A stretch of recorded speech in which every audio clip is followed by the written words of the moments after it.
Mesdames, Messieurs, bonsoir. Faciliter l'accès à la propriété foncière au plus grand nombre de Maliens, participer à l'atténuation de la spéculation foncière dans les centres urbains et contribuer à la réduction du développement des quartiers spontanés, une vision des autorités qui a contribué à la création d'une agence de cession immobilière, société anonyme d'économie mixte. L'agence de cession immobilière ACI-SA, après 32 ans d'existence, se classe aujourd'hui comme une référence au Mali dans la vente de parcelles viabilisées et la construction d'ouvrages divers. Elle est désormais le premier partenaire de l'État du Mali dans le secteur du foncier et de l'aménagement et reste un acteur majeur dans le domaine de l'immobilier. Madame Ba Arabia Touré, bonsoir. Bonsoir. Vous êtes donc la PDG de l'ACI. Bienvenue sur le plateau de l'invité de la semaine. Merci de m'avoir reçu. Et merci d'avoir accepté notre invitation. Alors, vous êtes donc plus connu pour ces quartiers donc, ces cités, on va dire, qui portent ce nom, ACI. Preuve que vous avez réalisé des projets immobiliers de référence à travers la capitale. Mais que devient l'ACI aujourd'hui? L'agence de cession immobilière ACI-SA a été créée en janvier 1992 par l'État du Mali en collaboration avec la Banque mondiale. Elle est détenue, si je peux me le permettre, à 99,8% par l'État du Mali et la mairie du district, et les 0,2% par le secteur privé, notamment l'ASCOMA, l'OPECOM. Vous avez la Chambre de commerce et de l'industrie, l'Ordre des géomètres et l'Ordre des architectes. Donc, nous évoluons par mandat étatique. Nous sommes transmis par l'État du Mali afin de pouvoir viabiliser et ensuite commercialiser les parcelles de l'État. Donc, afin que vous puissiez bien comprendre, les titres fonciers ne sortent pas au nom de l'ACI, mais plutôt au nom de l'État du Mali. Et une fois que M. Konaté aurait acquis ou adjugé une parcelle au niveau de l'ACI, elle est transférée directement de l'État du Mali à M. Konaté. Donc, aujourd'hui, nous sommes dans l'exécution de ces 10 mandats, la bonne gestion de ces 10 mandats. Nous veillons à pouvoir faciliter l'accès du foncier au plus grand nombre de Maliens par des titres fonciers sécurisés et des parcelles sécurisées. Pourquoi est-ce qu'on entend moins parler de vous aujourd'hui? L'ACI revient de loin. Après 32 années d'existence, nous avons connu des hauts et des bas. Aujourd'hui, nous nous remontons de beaucoup de situations de gestion antérieure. Donc, nous essayons de faire un nettoyage de fond, de régulariser beaucoup de situations à l'interne, de regagner en fait la confiance des partenaires techniques financiers et aussi, bien sûr, de la clientèle. Comment est-ce que vous vous portez aujourd'hui après tous les efforts que vous êtes en train de faire pour, on va dire, redresser entre guillemets? Non, je dirais que ce n'est pas entre guillemets, nous sommes réellement en train de redresser la situation à l'interne. Aujourd'hui, je peux dire, alhamdulillah, nous nous portons très bien.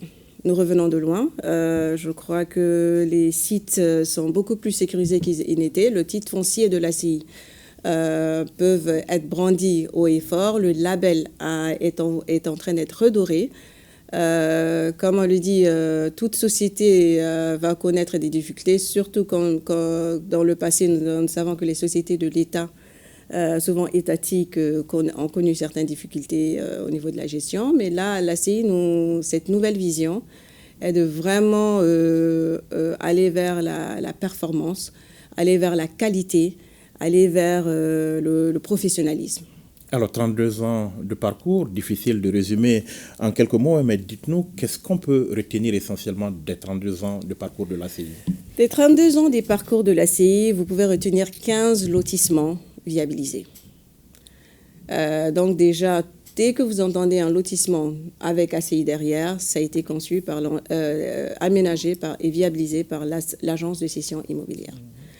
Donc, je vais me permettre de peut-être les énumérer rapidement. Nous avons d'abord Kalabankura, nous avons Sangaré-Bougou, nous avons Korofina, nous avons Bakodjikoroni Sud, Bakodjikoroni Golf, nous avons la bande des 140 mètres côté Sabali-Bougou, nous avons Sotuba ACI, nous avons la Cité du Niger, nous avons bien sûr Hamdallah ACI 2000, le site lui-même, nous avons Souleymane Bougou, Djala Korobougou, Kati Samakebugu, Yirimajo ACI et aussi Samaya ACI. Alors, parmi les projets que vous avez réalisés, lesquels considérez-vous finalement comme vos plus grandes réussites? Je dirais que tous nos projets sont nos plus grandes réussites. Mais ceux pour lesquels nous sommes connus, c'est surtout la Hamdallah ACI 2000, qui aujourd'hui, en fait, est le quartier phare des affaires. Sinon, vous prenez des quartiers comme Souleymane Bougou, comme Sotuba ACI aujourd'hui, qui n'ont rien à envier du côté infrastructure, du côté viabilisation, à des quartiers, en fait, à des UP au niveau de l'Occident, si je peux me le permettre. Nous retenons aussi, en fait, cette viabilisation au niveau de tous nos sites, l'adduction de l'eau et de l'électricité, la voirie, l'évacuation des eaux pluviales à travers les caniveaux, et aussi, surtout, un titre foncier sécurisé, M. Konaté. En termes de produits et services, qu'est-ce que vous proposez concrètement aux Maliens aujourd'hui? Aujourd'hui, aux Maliens, nous proposons tout d'abord des parcelles sécurisées, dotées d'un titre foncier sécurisé. Nous proposons des villas et des appartements. Nous proposons aussi la location de bureaux et de boutiques, et ça, c'est dans l'enceinte même de notre bâtiment administratif. Vous proposez à qui concrètement? À quelle couche de Maliens? Nous proposons à tous les Maliens, M. Konaté. À tous les Maliens qui aujourd'hui veulent se doter d'un logement sécurisé et aussi moderne et confortable. Vous savez que vous avez la réputation d'être l'agence immobilière des riches. Nous le savons. Nous ne savons pas particulièrement pourquoi. Je dirais que c'est un mythe parce que l'ACI est quand même accessible à un plus grand nombre de Maliens. Vous savez, nous avons même des opportunités de rendre ces parcelles plus accessibles à travers des engagements pour ceux qui voudraient le faire par modalité. Mais sinon, lorsque nous commençons, je prends juste le cas de l'ACI 2000, nous étions dans les 15 000, 20 000 à 60 000 le mètre carré. C'est vrai qu'avec les années, c'est évolutif, mais les prix de l'ACI n'ont jamais réellement évolué depuis le début des opérations. L'erreur, c'est de surtout en fait confondre la spéculation sur les sites de l'ACI et les prix d'achat de l'ACI. Mais en termes d'accessibilité, aujourd'hui, sur notre site de Diallo-Bougou, vous avez une parcelle de 15/20, titre foncier tout fini, qui vous revient en fait à 6 millions. Ce que nous devons aussi, que je tiens à préciser, c'est que les parcelles de l'ACI sont des parcelles viabilisées, contrairement à beaucoup de parcelles que nous trouvons sur le marché. Donc, c'est des parcelles. La composition du prix de l'ACI est très claire. Nous avons d'abord le coût foncier qui est défini par les textes. Nous avons aussi les droits domaniaux qui doivent être versés au niveau des domaines. Nous avons les taxes aussi qui doivent être reversées au niveau des collectivités. Et nous intégrons la viabilisation et aussi le coût d'obtention du titre foncier. Donc, ce qui veut dire que M. X qui va acheter avec l'ACI aura son titre foncier. Aucune autre action à mener à part le chercher à construire.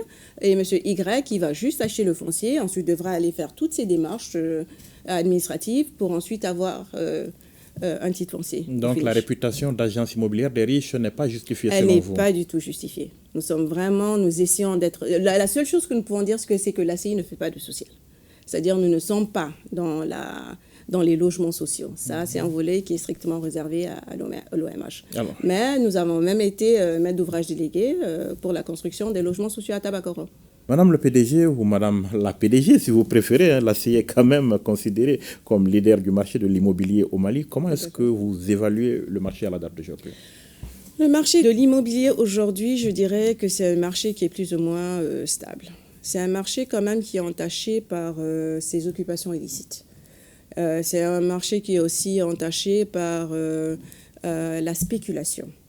Donc la régularisation, vous savez, M. Konaté, le Mali a les meilleurs textes domaniaux et urbanistiques.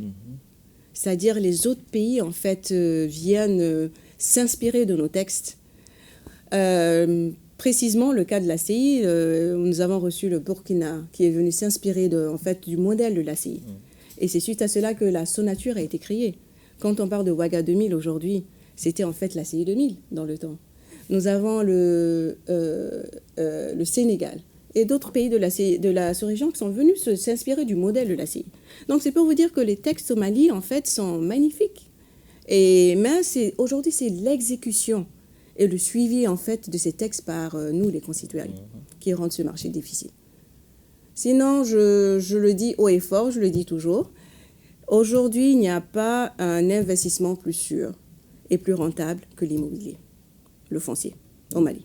D'accord. Le respect des textes, quel rôle est-ce que vous avez à jouer? Là-dedans, vous êtes un acteur majeur quand même du domaine, vous avez un rôle à jouer. Tout à fait. Le rôle, c'est surtout la sensibilisation. Ce rôle, c'est surtout, en fait, rappeler à nos clients, rappeler aux riverains, en fait, les textes. Le rôle, c'est aider l'État dans l'exécution, c'est-à-dire la mise en application de ces textes. Donc, en tant que premier partenaire technique foncier de l'État, nous sommes dans l'obligation déjà nous-mêmes de respecter les textes du Code domanial et nous assurer aussi que nos clients en font de même. Très souvent, c'est d'avoir des brigades de veille sur nos sites, nous assurer que certaines occupations soient portées à l'attention des autorités, de prendre des dispositions au niveau aussi des juridictions par rapport à cela, afin que les gens sachent que mon droit s'arrête ou le droit de mon voisin commence. D'accord. Quand vous parlez de vos sites, vous parlez de quoi concrètement? Des parcelles que vous avez viabilisées ou alors de toutes ces terres qui appartiennent à l'État théoriquement?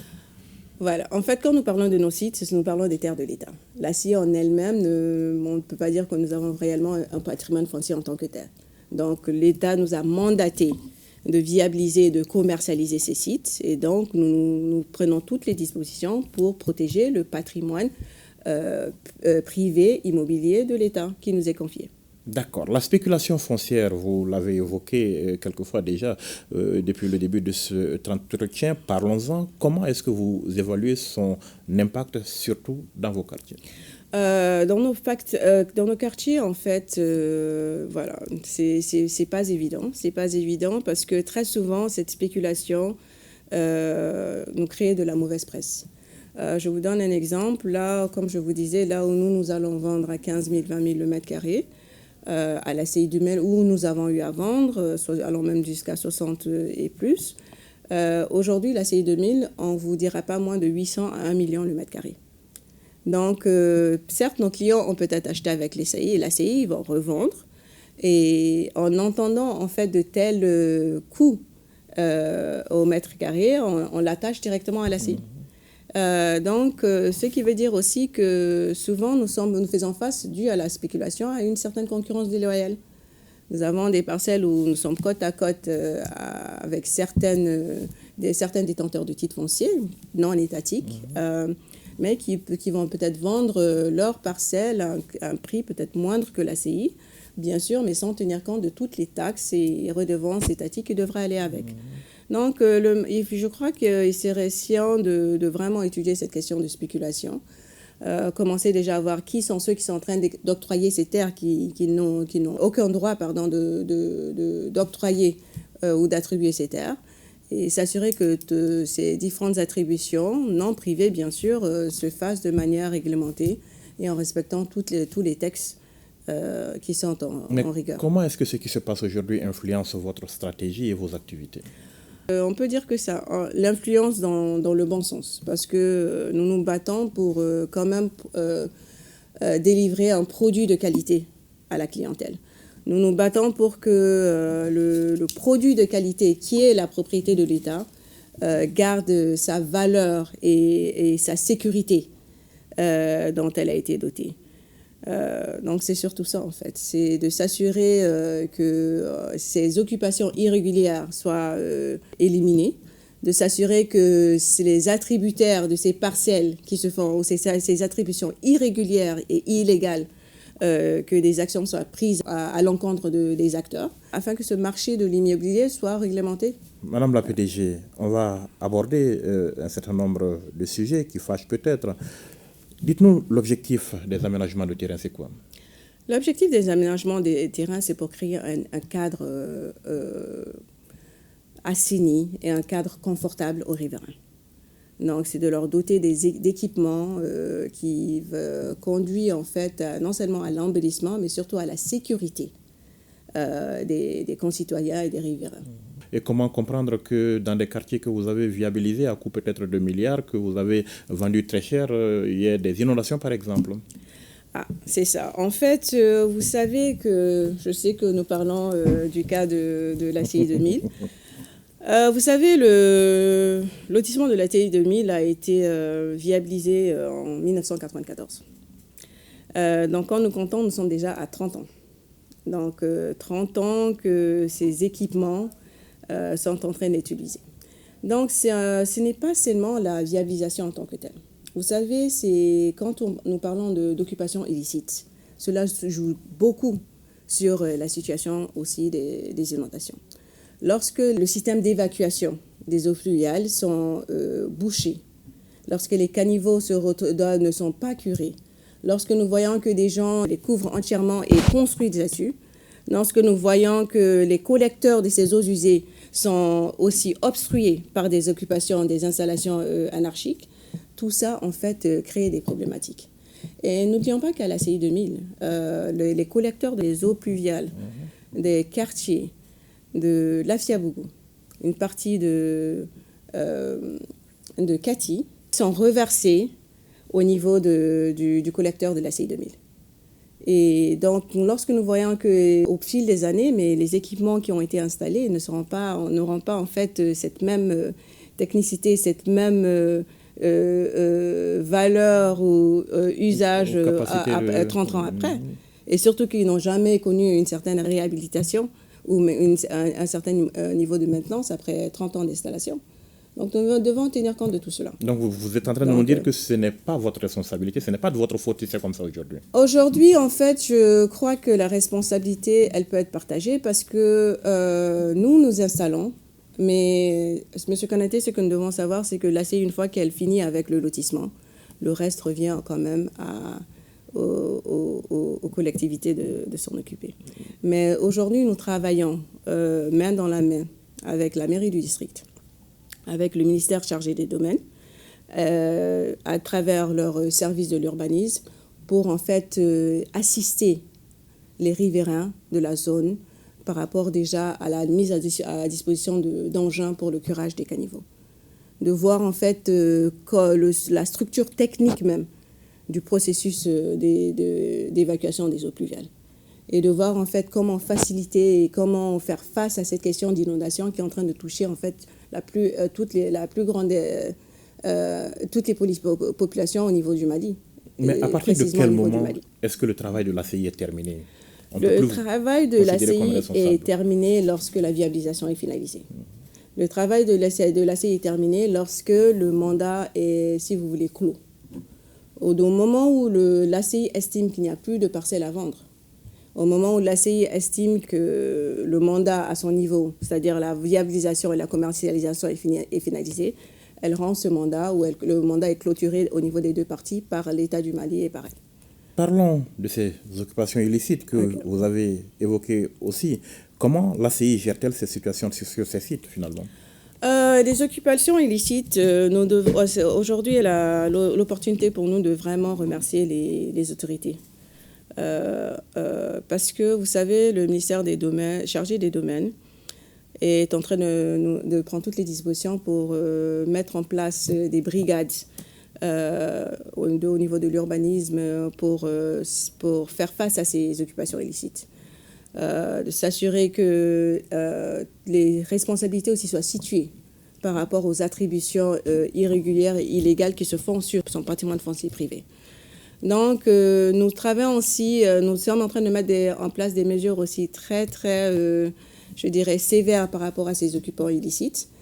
Parce que vous savez, l'État aussi est vu comme ce propriétaire immobilier.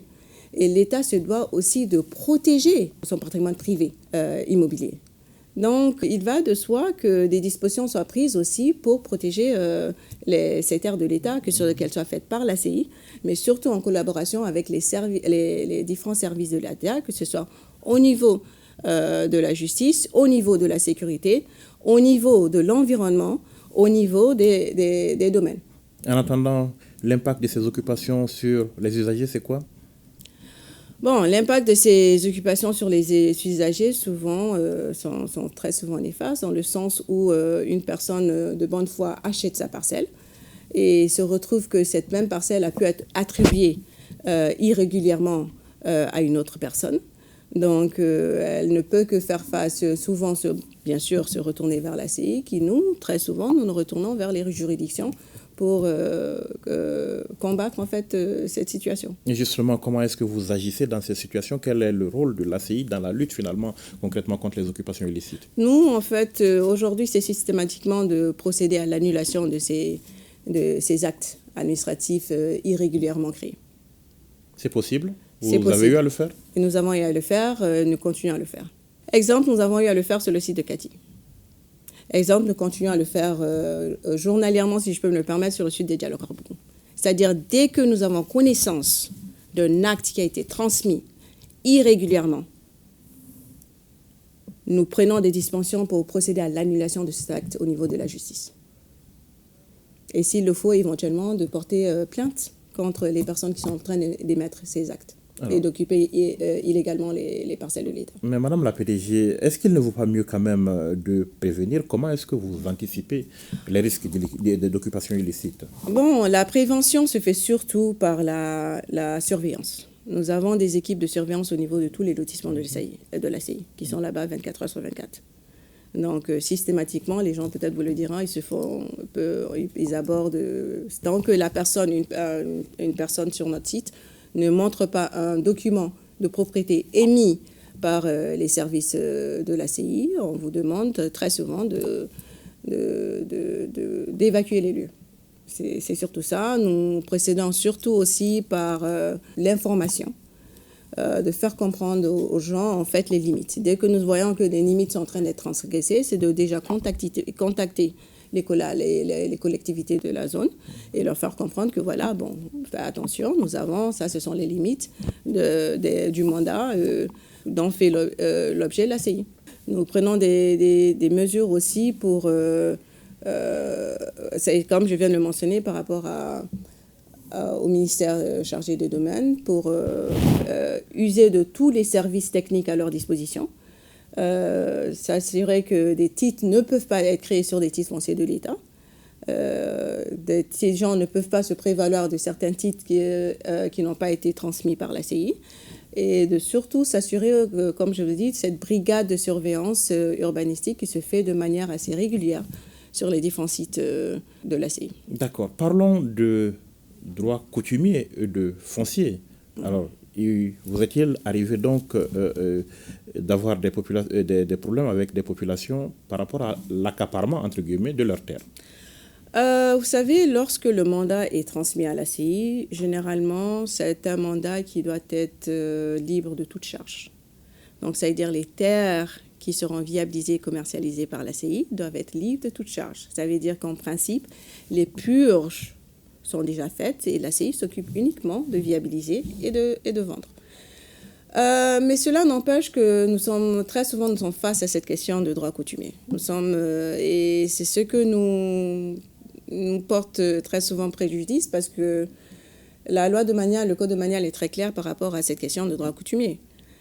Le droit coutumier se fait sur une terre non immatriculée. Mais lorsque je vous parle, par exemple, ça c'est un des cas que nous avons eu à faire face, un titre foncier de l'État créé depuis l'époque coloniale en 1947, qui a encore fait l'objet de morcellement en 2002, sans contestation, immatriculé, comme je l'ai dit, depuis 1947. On ne peut pas comprendre comment en 2016, des personnes peuvent se lever et se prévaloir d'un droit coutumier. Voilà. Donc, ce sont des situations qui doivent être analysées par les juridictions, qui peuvent souvent octroyer ces droits coutumiers parce qu'on ne peut pas parler de droits coutumiers sur un titre foncier établi immatriculé. Mais quand ça arrive, comment est-ce que vous gérez cette situation? Parce que c'est une question sensible quand même, entre guillemets. C'est une question sensible, mais généralement, comme on le dit, on essaie de rentrer dans des négociations, d'expliquer. Maintenant, si on arrive à un terrain il n'y a pas d'entente, bien sûr, on se retourne vers le mandant, qui est aujourd'hui le propriétaire des terres, c'est-à-dire l'État du Mali.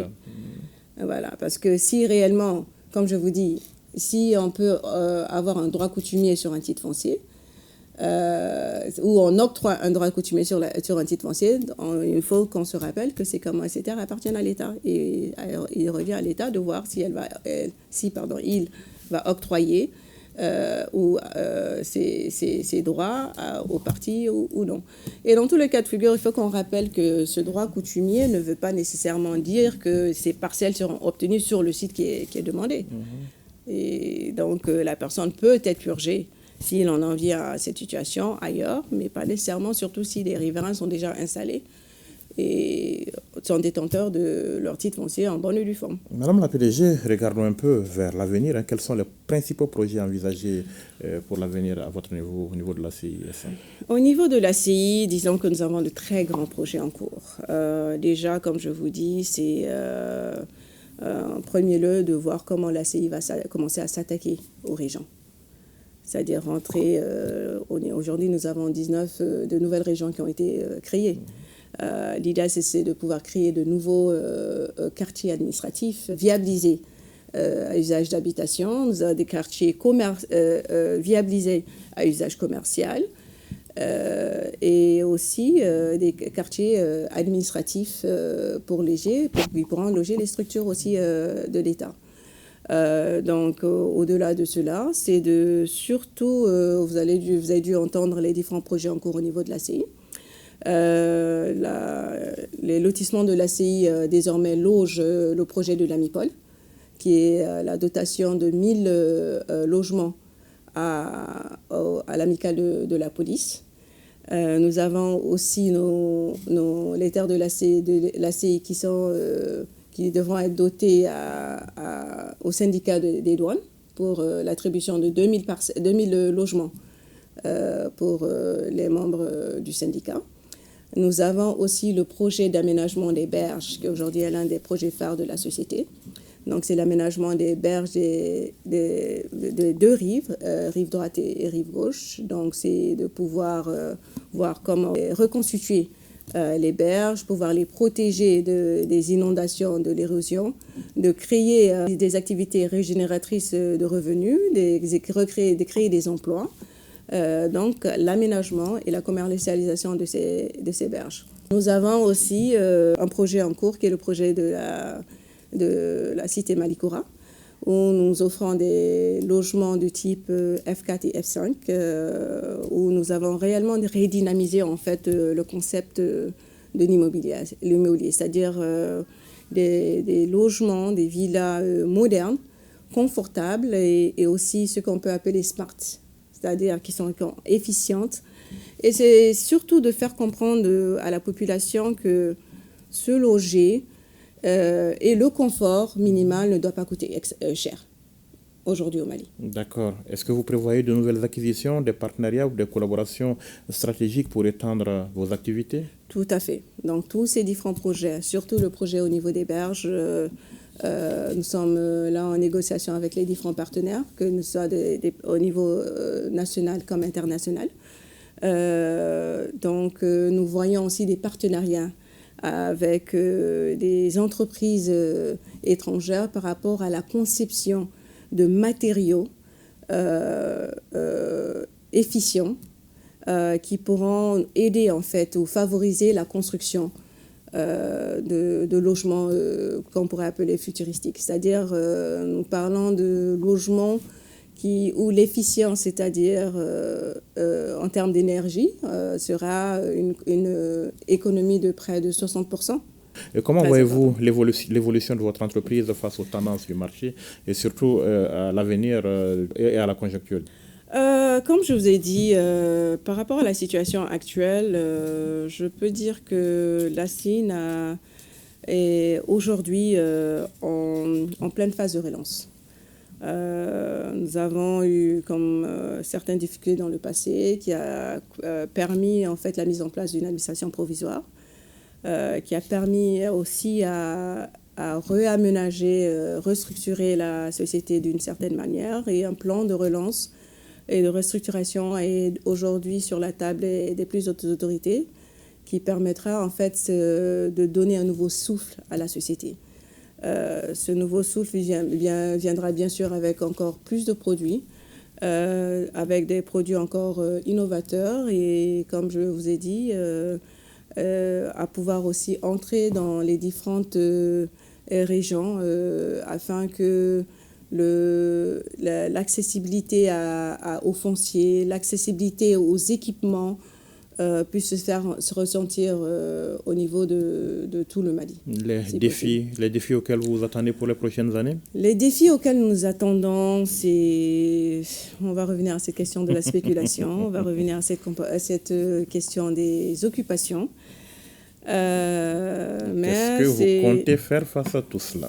Ce que nous comptons faire, M. Konaté, c'est de continuer à nous battre. C'est de continuer à nous battre pour protéger ce patrimoine étatique. On vous souhaite bon vent, Madame la PDG. Merci beaucoup. Et nous vous remercions d'avoir répondu à nos questions. Merci beaucoup à vous. Merci, mesdames, messieurs, de nous avoir suivis. Rendez-vous la semaine prochaine pour un autre numéro de l'invité. Bonne suite de programme sur le RTM.